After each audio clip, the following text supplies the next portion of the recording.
As of late, a lot of tournaments have been won on soft plastic swim baits. There's a lot of different types of swim baits on the market here. I got a Big Easy. It's one you like to throw really shallow around pads, skip it under docks. The Kotex are a really popular one. One in particular that I want to talk about is a hollow belly swim bait.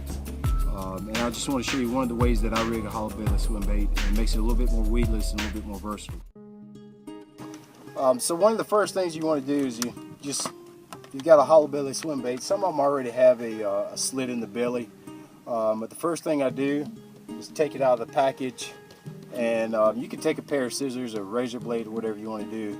And what I want to do is just put a small slit here right towards the belly of the bait, towards the head of the bait actually. Just put a small slit here, about a 1/2 inch long. Just do it like so. What that's going to do is that's going to let you insert the hook in it.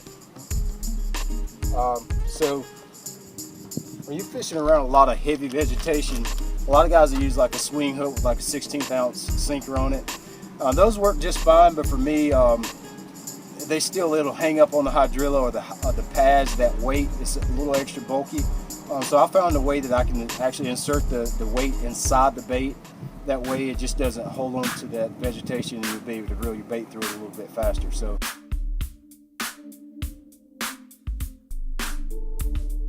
what I'll do is I'll take, we'll use a hook. Normally we'll use a lot bigger hook than this. This will work for demonstration purposes. I'll take like a 5/0 hook, and what I'll use is these little egg sinkers that you can buy. They're like $1.50 a pack for 5 or 6 of them. So you can take whatever weight you want. These are 1/8 ounce weights. Just take a little 1/8 ounce sinker, and what you want to do is slide that over your hook point, like so. Just slide him over the hook, and you can take a piece of shrink wrap, or you can use whatever you use to hold like a stinger hook on, and then just use that to hold the egg sinker onto the bait. So it'll look like that. Once you get everything on there, just slip the little plastic over past the egg sinker and just slip it over. It'll look like that when you're finished. And what you do is where you insert it, when you make the little insert right there on the swim bait, is insert your eye there. Insert the eye, poke it through the front of the bait.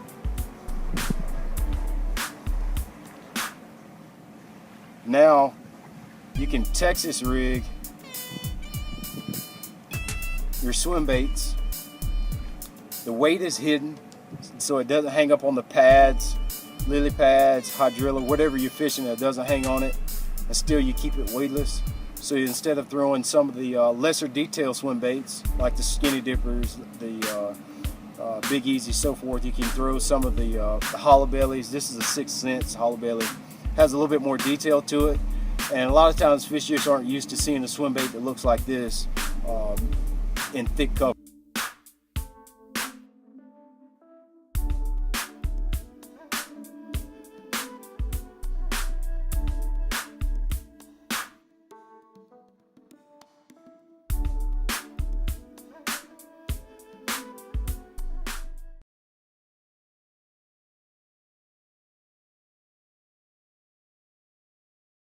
So a lot of people ask about my rod and reel setups when I'm throwing my hollow belly swim baits. I have 3 different setups that I use that are application specific. Probably my go-to is my 7-foot Fitzgerald medium heavy. My 7-foot, just 7-foot flat. I like a little bit shorter rod.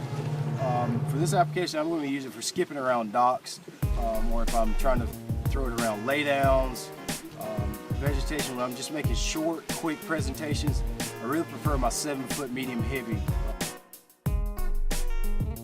If I'm trying to, like we're in Florida, we're trying to get the bait a long ways away from the boat, trying to make really long cast and heavy cover, my favorite is the 7-foot Fitzgerald Stunner HD series, medium heavy action.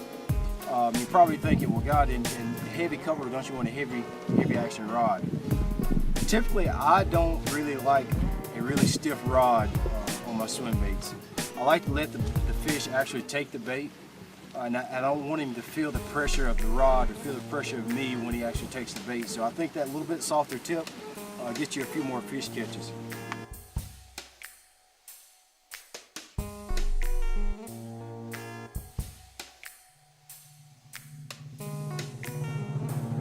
The other application, I live here on Lake Hartwell, which is on the Savannah River chain. It's notorious for the blueback herring bite. When we're throwing on long points, humps, shoals, and things like that, I actually use a cranking rod. I like the soft tip. We don't have to try to hoss fish out of heavy vegetation or anything. When you catch fish out here on the main lake, you pretty much, it's just you and the fish. You don't have to really worry about getting it out of any vegetation. So I'll use a 7'6" medium heavy. It's also a Fitzgerald Rods, Stunner Series HD, 7'6" medium heavy action cranking rod. Super soft tip. That way our fish are notorious about slapping at the bait, hitting at it, doing everything but taking the bait. That extra soft tip lets the fish actually take the bait, and it'll equal to a lot more fish catches.